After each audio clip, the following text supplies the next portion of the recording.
किनभने परमेश्वरको वचनमा हामी जानेछौँ। उत्पत्तिको किताबमा आउनुहोस्। कसलाई पहिला परमेश्वरले सृजना गर्नुभयो? हेर्नुहोस् 2 अध्यायको 7 पदमा हेर्नुहोस् त के लेखेको रहेछ। बाबुहरू पहिला पढ्न सक्नुहुन्छ?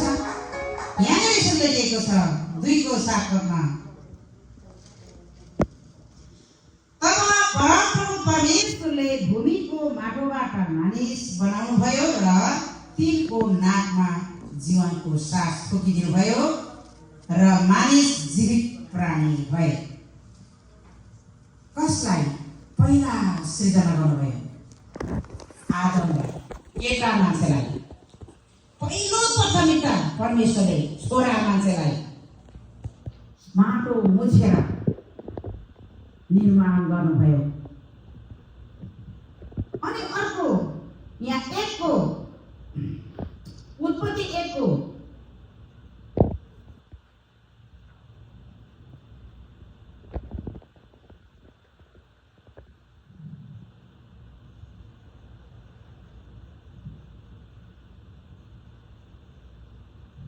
उत्पत्ति 1 को 27 पदमा के भन्छ? यसै कारण परमेश्वरले मानिसलाई आफ्नै स्वरूपमा सृष्टि गर्नुभयो।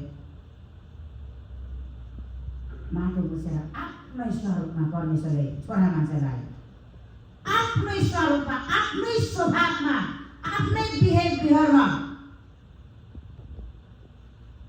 सृजना भयो। हो नि छोरा मान्छेलाई। त्यहाँ स्त्री सिर्जेको छैन। स्त्री त असहाय देखेर पछि सृजना गर्नुभएको छ।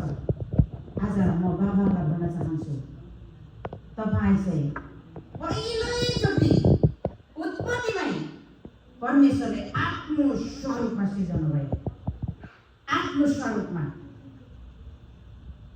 भनेपछि कति मूल्यवान कुरा रहेछ, कति भ्यालुको कुरा रहेछ। यो कुरा कति सुन्दर मनोहरको कुरा रहेछ बाबुहरूलाई, होइन? त्यो छोराछोरीले हामी श्रीमतीले बुझिरहेको हुँदैन।